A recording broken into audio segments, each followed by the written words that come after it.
And here we are. Before we talk to Tataru, let me check the minion here. Let's use this.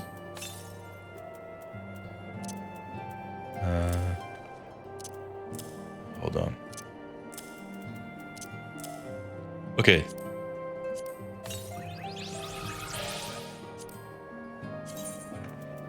Where is he? There.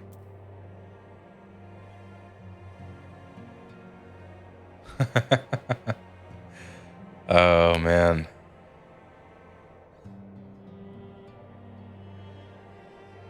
Of course she did. Of course.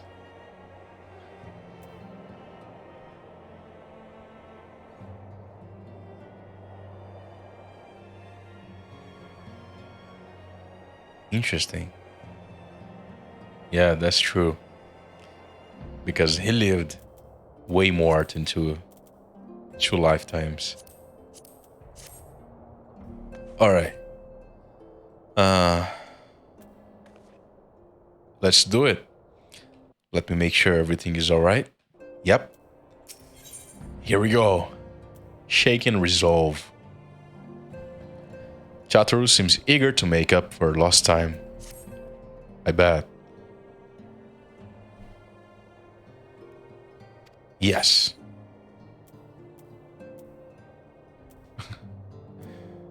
I mean, that's true.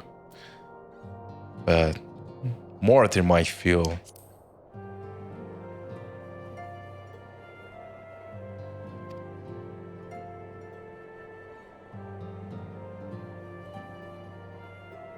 Huh.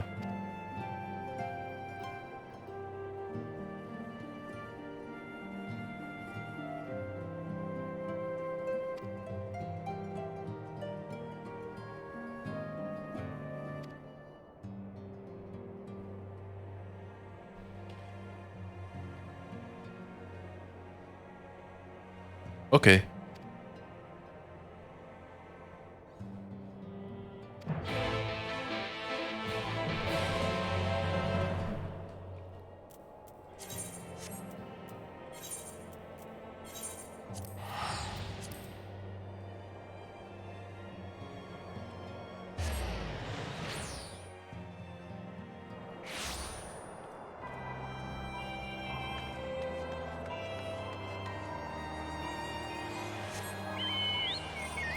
Hold on. I think I want to change my mount, actually. So...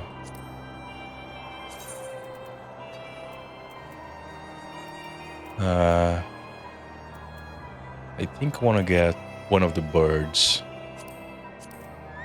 No, not that one.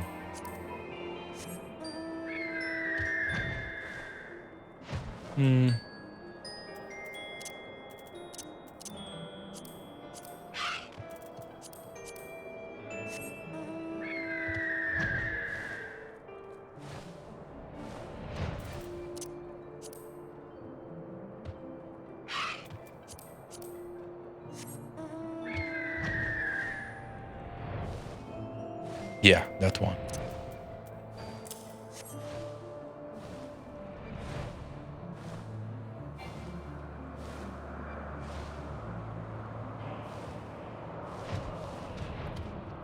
Hey, Fleming. It's been a while, huh? How are you?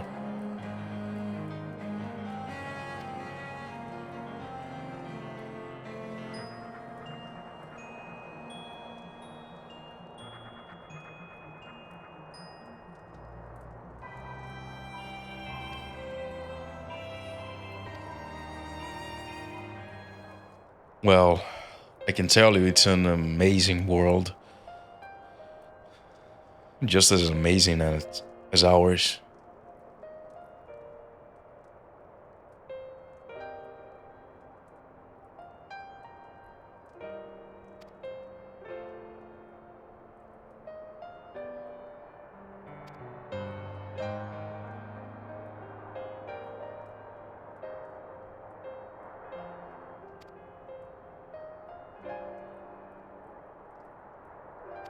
Sure.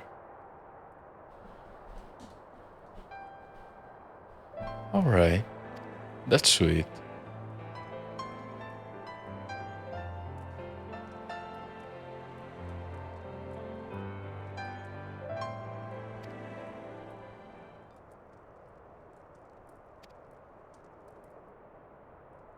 Um,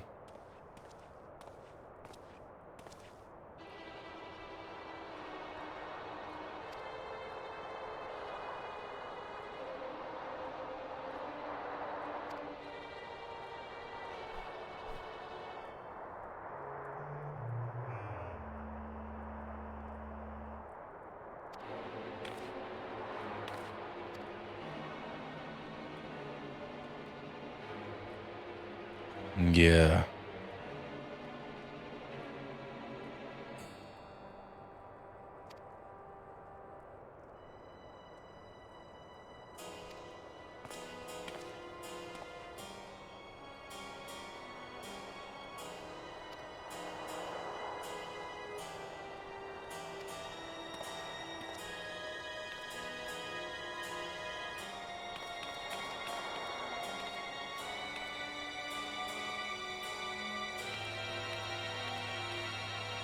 Bye-bye.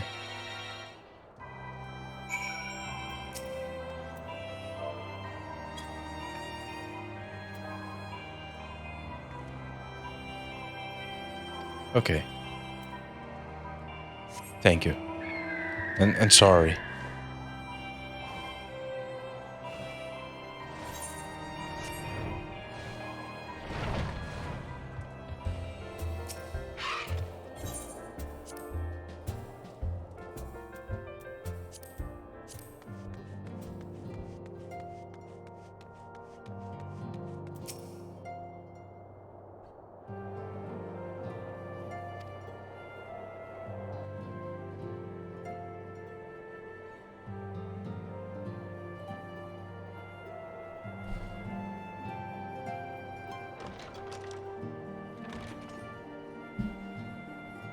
You're here. Good.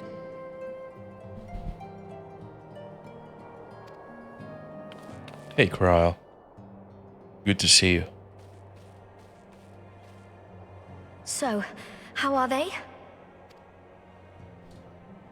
Still locked in slumber, but otherwise in good physical health. Good. For the present, at least.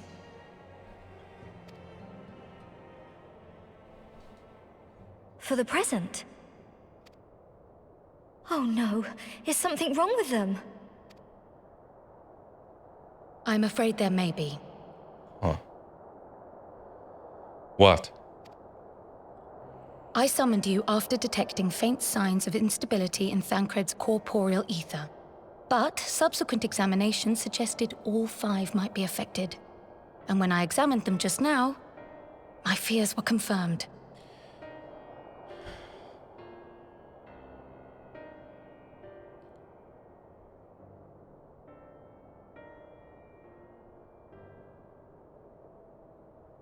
Is that because they have been too long there? So their ether are getting, well, unbalanced because of the light. But that shouldn't be the case anymore because I stopped the light, didn't I? Tellingly, the degree of instability varies between them. Well, I guess it's gonna take a while for things to go back to normal there.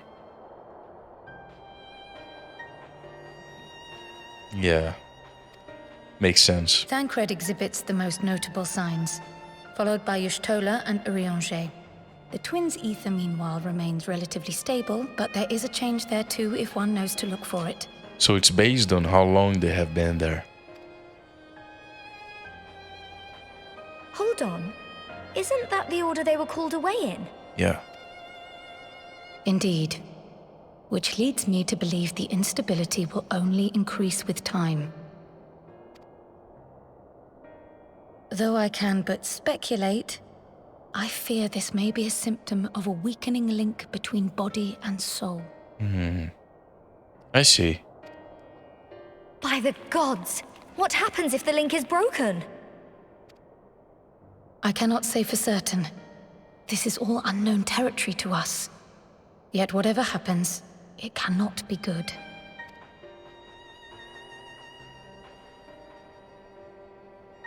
Mercifully, the instability is still only slight. And you may rest assured, Master Matoya and I will do everything in our power to keep it from worsening. Be that as it may, it is imperative that you find a way to restore our friends' souls to their bodies.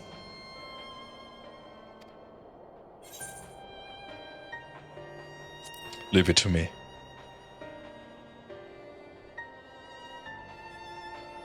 The only thing I can think of... The only thing I can think of is opening the Crystal Tower and talking to Grahatia there. Maybe he knows something. I wonder if that could mess up the future, Grahatia. But where's she even supposed to start? We had the greatest minds in the realm hunting high and low for an answer, and they ran out of places to look. I mean, by the logic established earlier, if we were to mess with the current Grahatia, then there will be no future Grahatia, and there will be no saving of the first world, and my people would come back, and the first world would be destroyed, and what the hell?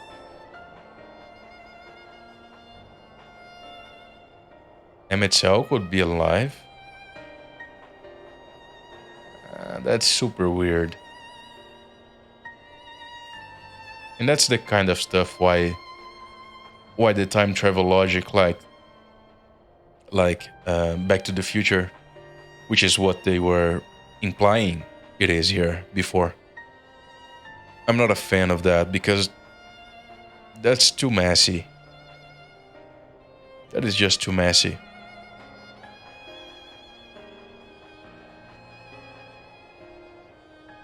If you go that route, then you have to make that messing with the past cannot affect the future.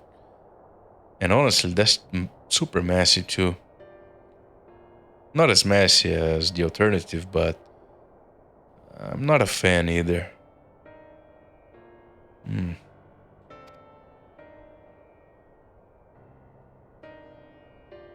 You stated in your report that the Exarch had originally intended to reverse the summoning process by means of his own death, correct? Krile, what are you implying?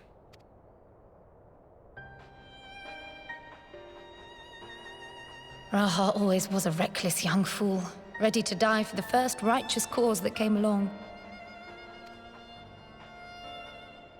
His plan might well have worked, but I, for one, am glad he never had the opportunity to see it through. Even if it does mean our friends must remain stranded a while longer.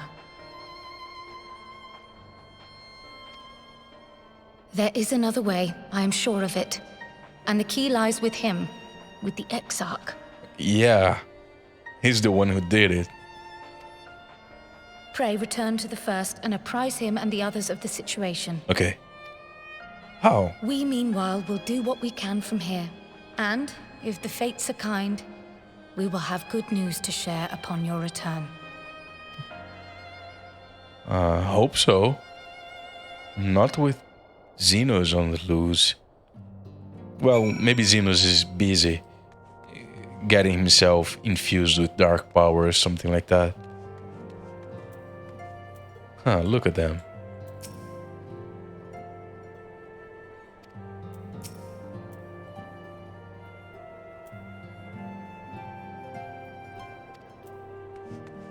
Adorable.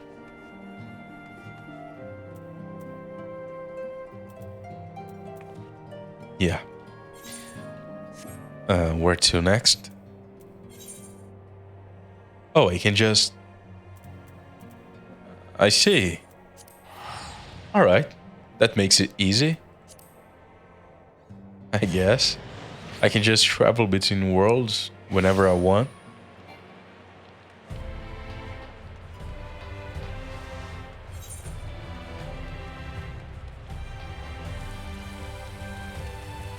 What are those blue quests here?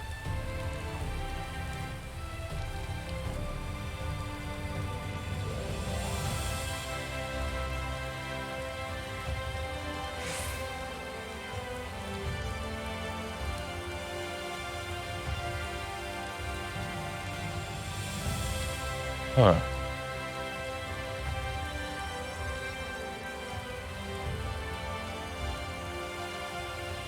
I didn't...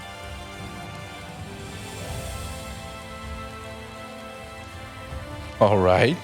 That's evil and convenient.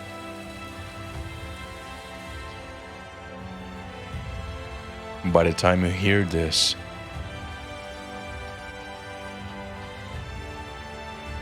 Is that above? No. Bethana. Hello.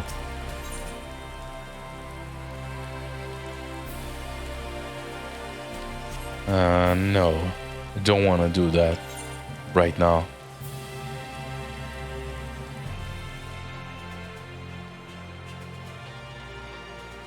I'm very curious about those blue quests, but yeah, I'm not doing those right now.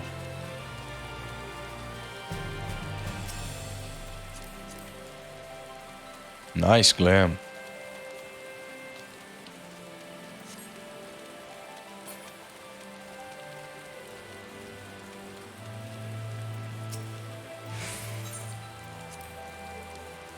Yes.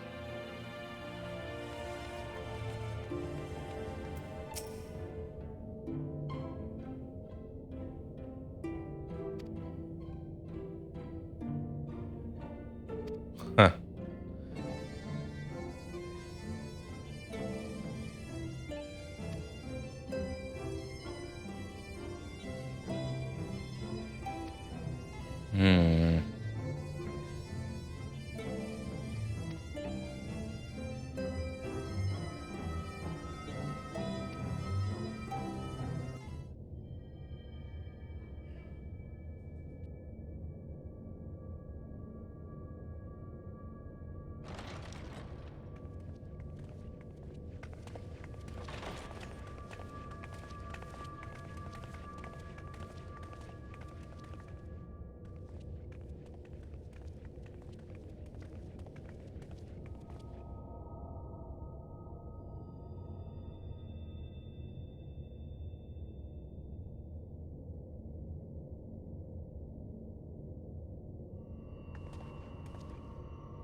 Pray excuse my late arrival.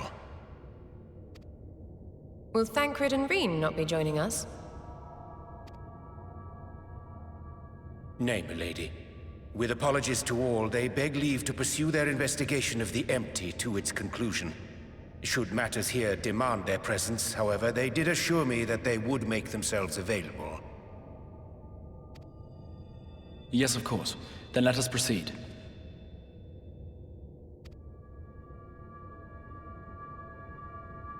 I think it best that you begin by providing a summary of Mistress Kryle's findings.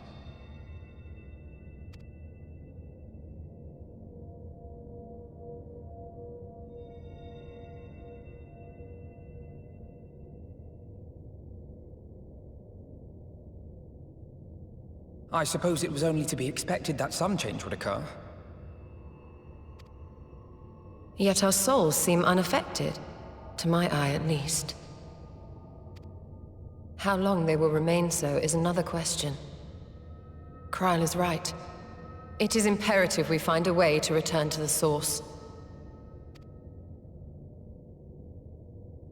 Perhaps an explanation of the method by which I brought you here will yield some inspiration.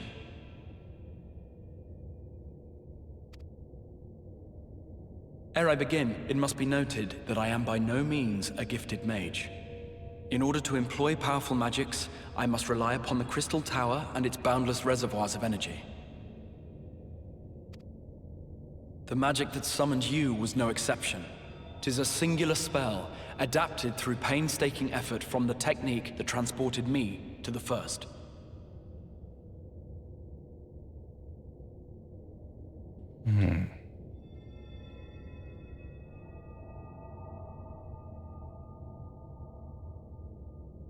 To use an analogy, it works by cutting a hole in the fabric of reality. A hole tailored to the object of summoning, through which it and it alone may pass unscathed. Though I succeeded in creating said hole, I failed to latch onto my intended target. Instead of you, the spell found those close to you, and ended up summoning them in their incomplete state.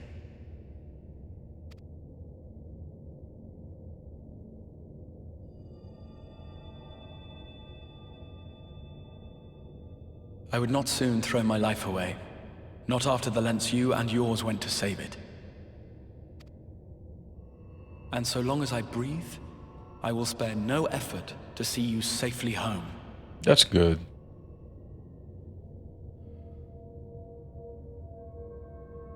I'm still not sure how we could bring them back. But should all else fail, and your lives be at stake, there remains one sure method. Okay.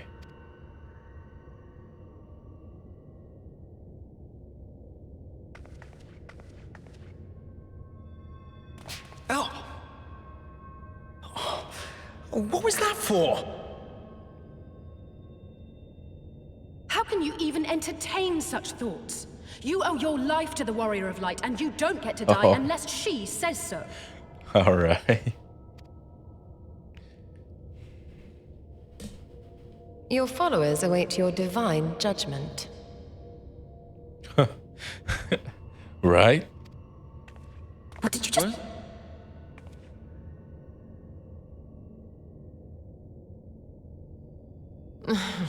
If the two of you have finished, perhaps we could return to our discussion?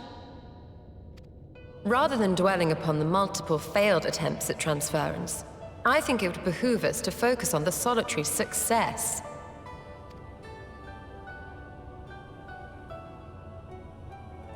I would draw your attention to the fact that our friend can travel between worlds possessed not only of her body and soul, but her personal effects besides. That's because I have the...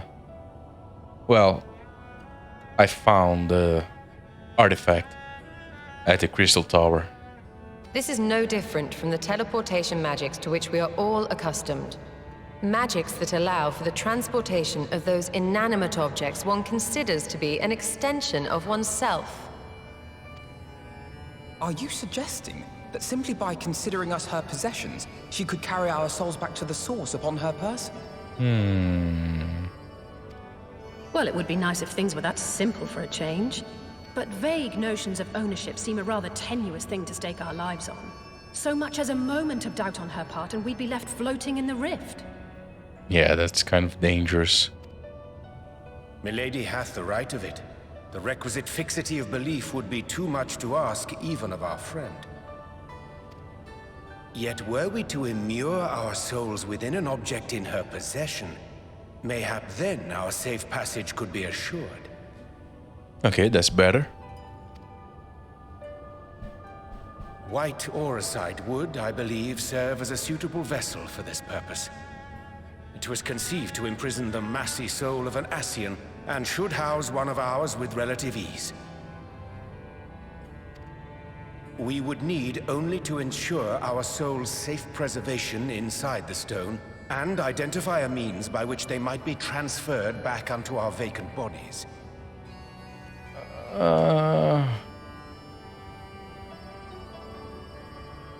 It was made to store large quantities of ether, not a soul. And while you might say that a soul holds a large amount of ether, you can't say they're the same thing. It's weird to me. Soul preservation and transference. I believe I know of someone who may be able to assist us.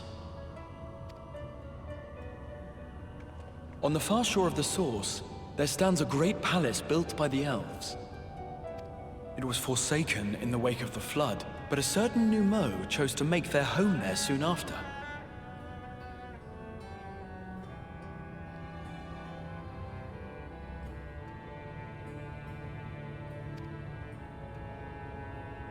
Though they have long lived as a recluse, they once occupied a place of honor in Verbert's royal court, and it is said that none in all of Norvrand is more knowledgeable than they on matters of the soul. Okay. Well, I've no objection to seeking a helping hand, but if they've gone to such lengths to hide themselves away from the world, what makes you think they'd be willing to lend us one? A worthy question. Years ago, I myself tried, and failed, to solicit their cooperation in the battle against the Sin Eaters. No sooner had I begun to make my plea, than they unleashed a swarm of their familiars upon me. Unlike me, however, you have curried favor with the Fae folk. By that merit alone, I am hopeful that they would grant you an audience. That's fair. They may still be inclined to turn you away, of course, but if their knowledge might feasibly facilitate your return home, we have to try. Sure.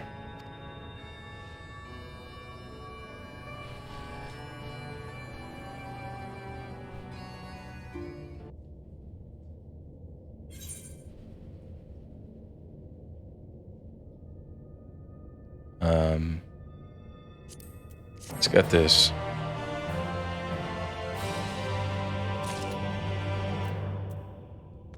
All right.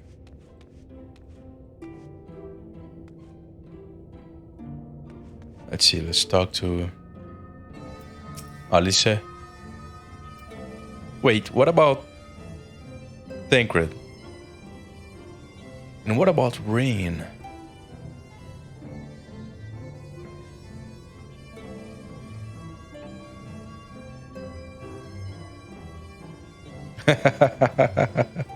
I'm gonna grant him his wish.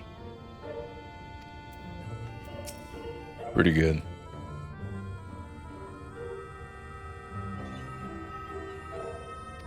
Yeah.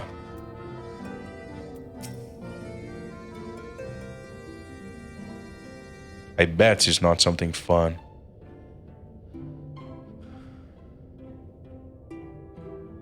Huh. Master Montoya.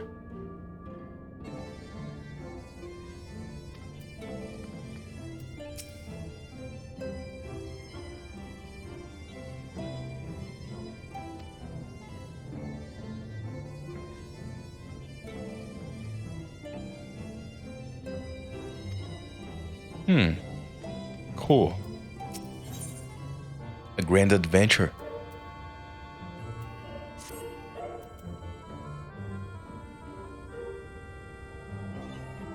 The Grand Cosmos. The opposite shore of the source. Okay.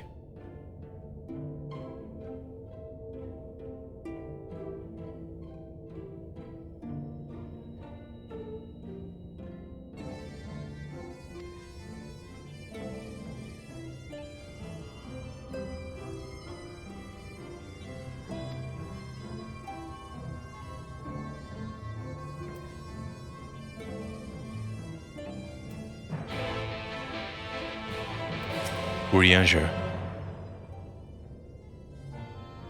Okay.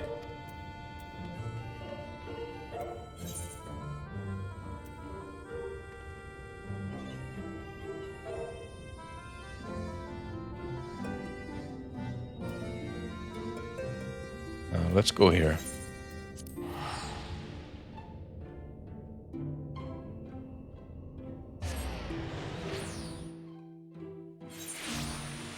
All right.